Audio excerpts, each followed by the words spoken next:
Les distractions sont semblables aux effets du sucre pour l'homme. Destructeurs, mais à la fois profondément indispensables. Face au gain de terrain et à l'omniprésence des appareils numériques dans nos quotidiens, un problème de taille a vu le jour.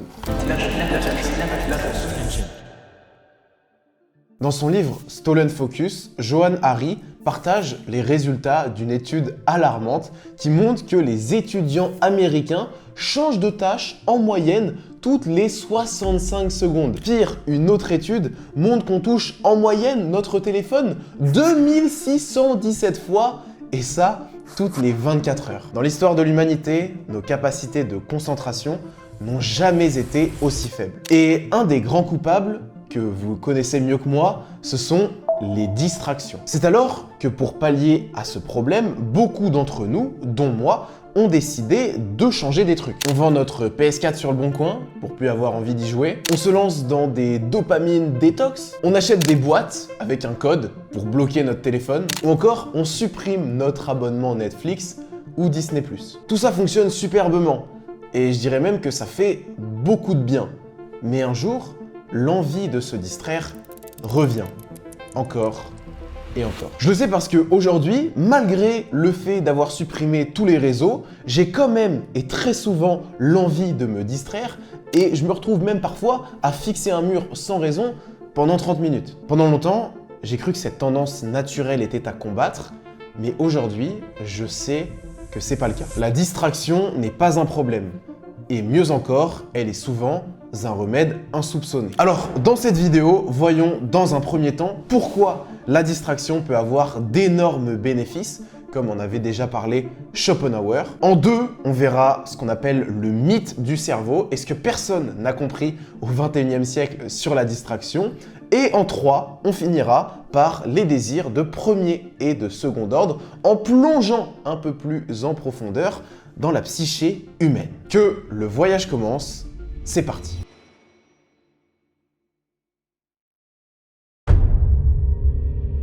En 2014, une étude publiée dans la revue prestigieuse Science met en lumière une tendance humaine assez flippante. Le procédé est simple, on demande à des participants de s'asseoir dans une pièce vide pendant 15 minutes avec seulement un objet, un appareil à décharge électrique. Avant d'entrer, tous les participants déclarent être prêts à payer pour ne pas se faire électrocuter. Mais voilà qu'une fois dedans, après 15 minutes, on a 67% des hommes qui s'envoient volontairement une décharge et 25% des femmes. Conclusion, il semblerait que la plupart des gens ne peuvent pas s'empêcher d'agir ou de se distraire face à une situation déstabilisante. Pour cette raison, Pascal dit « Tout le malheur des hommes vient de ne pas savoir demeurer en repos dans une chambre ». Et il ira même plus loin en disant que toutes les formes de divertissement sont simplement des tentatives de fuir l'angoisse de la mort. Mais alors, quand 67% des gens ont un comportement, il me semble quand même intéressant, avant de le blâmer, d'essayer de comprendre pourquoi est-ce qu'on agit comme ça. En étudiant l'histoire de l'humanité, il est clair que le divertissement et la distraction existent depuis la nuit des temps. D'après une enquête menée par des archéologues, publiée dans Nature, le premier dessin humain remonte à 73 000 ans. Et à cette même époque, on a le pressentiment qu'on faisait aussi de la peinture ou encore des colliers de perles. Bref, c'est pas un comportement qui est nouveau, et s'il existe depuis aussi longtemps, comme le montre l'effet Lindy, ce n'est peut-être pas pour rien. Le philosophe allemand Arthur Schopenhauer écrit sur l'art la chose suivante. Du moment où, affranchis du vouloir, nous nous sommes absorbés dans la connaissance pure, nous sommes entrés dans un autre monde où il n'y a plus rien de ce qui sollicite notre volonté et nous ébranle si violemment. Ce n'est pas pour rien si les Allemands ont la réputation de dire des choses compliquées, mais ce que veut dire ici Schopenhauer par rapport à l'art, c'est que celui-ci a un rôle très important parce qu'il permet de casser le lien d'utilité que tous les individus ont avec le monde. Autrement dit, vivre, c'est parfois douloureux, ça pèse un peu trop lourd sur les épaules, et donc on a besoin d'avoir des moments de fuite. Alors bien sûr, on peut critiquer cette tendance, notamment quand elle se reproduit trop souvent parce qu'elle nous désarme par rapport au réel et nous rend de plus en plus inadaptés, mais souvent, elle a aussi beaucoup de bénéfices. Elle offre un regard décalé, extrêmement libérateur. Et pour preuve, ça marche. Dans une étude publiée en mars 2017, on prend des participants qu'on divise en deux groupes pour résoudre deux problèmes. Le premier, ils vont commencer par le numéro 1 et une fois que ça sera terminé, ils iront sur le numéro 2.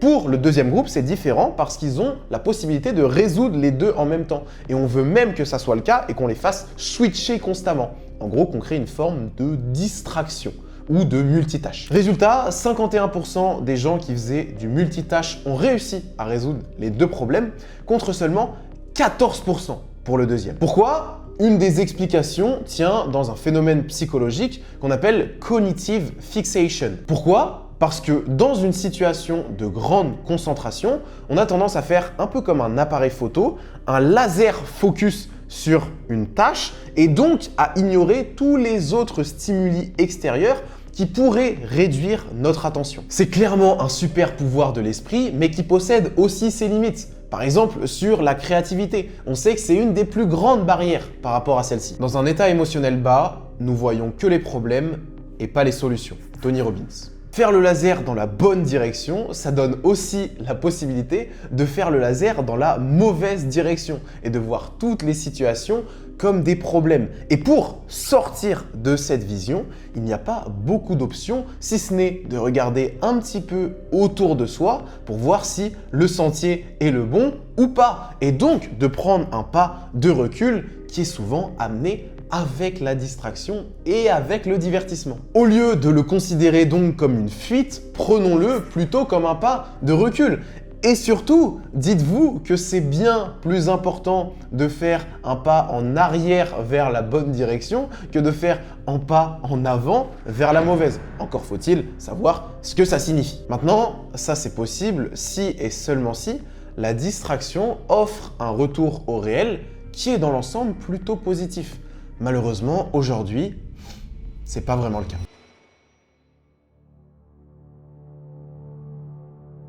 Robert Epstein est un psychologue américain formé à Harvard qui explique dans un article intitulé The Myth of the Teen Brain que depuis pas mal d'années, nous avons tout faux sur nos croyances à propos du cerveau des adolescents et que la supposition selon laquelle ils seraient plus émotionnels, plus juvéniles et plus enclins à faire n'importe quoi de manière structurelle dans le cerveau s'avère faux. Pour preuve, en 1991, l'anthropologue Alice Chelgel et ses collaborateurs ont passé en revue des recherches sur plus de 190 sociétés pré-industrielles et se sont rendus compte que dans plus de 60% d'entre elles, il n'y avait pas de mot pour désigner l'adolescence. La plupart d'entre eux passaient leur temps avec des adultes et n'avaient pas de problème de comportement ou encore de problèmes psychopathologiques. Plus significatif encore, une série de longues études commencées dans les années 80 par des anthropologues d'Harvard montre que à partir du moment où dans d'autres cultures on ramène des influences occidentales telles que la télévision, les films ou encore l'école, on commence à avoir des problèmes avec les adolescents. Chez les Inuits de l'île Victoria au Canada par exemple, la délinquance n'était pas un problème jusqu'à l'arrivée de la télévision en 1980. Corrélation ou causalité, évidemment, je n'ai pas la réponse. Néanmoins, ce qui est sûr, c'est que depuis quelques années, nos formes de distraction ont énormément évolué. Pour preuve, regardez cette vidéo de 1966. Alors j'aime beaucoup la chasse et la pêche. Alors à Poitiers, question de loisirs, je crois que c'est un peu... Il n'y a pas grand chose, à part 2-3 boîtes de nuit, il n'y a rien. Alors un violon dingue, je sais pas, j'aime bien la peinture. Aujourd'hui, la différence, elle est claire. 1. La plupart de nos distractions se font sur des écrans. 2. La plupart de nos distractions se font seuls. Pour preuve, d'après une étude menée en 2009 à Bell State University, les Américains passent en moyenne 8h30 par jour sur un écran. C'était en 2009. Je n'imagine pas aujourd'hui. En apparence, le changement peut paraître anodin parce qu'il se fait progressivement et parce qu'on alloue peut-être toujours autant de temps qu'avant à la distraction, mais pourtant, il n'en est rien. En 2019, des chercheurs de Berkeley montrent que l'information agit sur le système de récompense, donc dopaminergique entre autres, de la même manière que la nourriture. Comme les fast-foods, la distraction et l'information de bas étage, qu'on peut trouver notamment sur TikTok, est peu coûteuse et satisfaisante pour le consommateur, mais malheureusement remplie d'additifs. Plus vous mangez vite, moins vous sentez la satiété et moins bien vous digérez. C'est exactement la même chose avec l'information. De récentes recherches montrent que les gens qui passent beaucoup de temps sur les réseaux sociaux ont tendance à ressentir une dissociation durant laquelle ils n'ont plus vraiment conscience d'eux-mêmes, ce qu'on recherche dans la distraction et ce qu'on disait précédemment, mais malheureusement qui a des effets délétères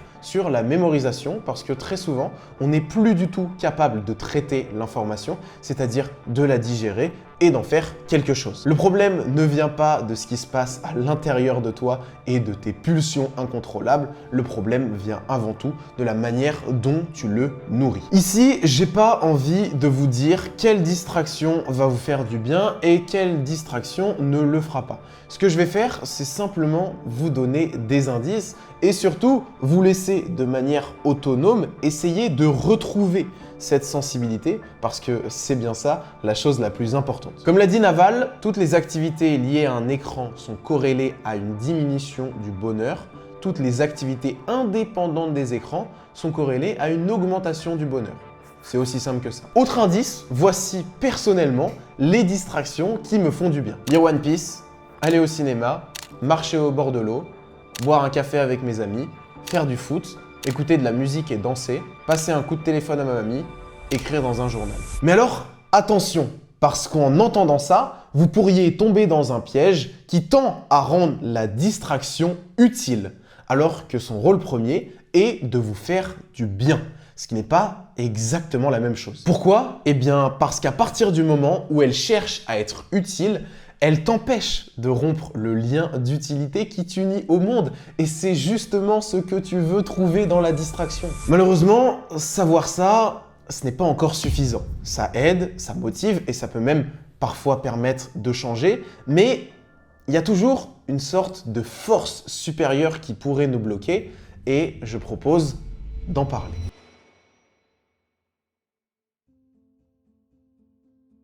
C'est uniquement chez l'adulte civilisé qu'on rencontre la plus grande anomalie du règne animal, des émotions coupées des réactions qu'elles devraient entraîner. Je vous en ai pas encore parlé, mais Robert Epstein, dans l'article précédent, il explique et il a montré avec des études que les adolescents aux États-Unis sont soumis à 10 fois plus de restrictions que les Américains moyens ou encore 2 fois plus que les gens qui sont dans l'armée. Je sais pas si on se rend compte de ça, mais c'est complètement fou. Personnellement, à 14 ans, je suis rentré en sport-études qui impliquait d'être en internat. C'était une très belle période de vie dans laquelle j'étais très épanoui, mais j'ai quand même un souvenir marquant. Je passais l'intégralité de mes week-ends, alors que je n'avais pas vu mes parents, sur les jeux vidéo. J'étais complètement accro et j'ai même, pour vous dire, eu envie un jour d'arrêter l'internat parce que je n'avais pas assez de temps pour jouer. Quand toute la semaine on vous empêche de faire des trucs, comme à l'école ou dans votre foyer, et qu'on coupe de vos instincts les réactions normales qu'elles devraient entraîner, il y a un petit quelque chose à l'intérieur de vous qui s'accumule. Un truc qui prend de plus en plus de place et qui finit par devenir une pulsion incontrôlable. Votre esprit veut une seule chose, retrouver sa liberté et dire fuck. Dans son livre Principles, Ray Dalio fait la distinction entre ce qu'on appelle les conséquences de premier ordre et les conséquences de second ordre. Par exemple, la conséquence de premier ordre de manger un gâteau, c'est « bon bah ça va, c'est cool, ça me procure de la dopamine ». Mais de second ordre, c'est que potentiellement ça peut te faire prendre du poids, dérégler un peu ton système dopaminergique ou te donner la flemme d'aller faire du sport par exemple. Maintenant, reprenons ce concept et cette idée, mais en partant des pulsions et des désirs. Reprenons le même gâteau, le désir de premier ordre est à peu près le même, encore faut-il savoir lequel arrive en premier, mais on va dire que c'est la dopamine, c'est le sucre, c'est le plaisir que ça va te procurer.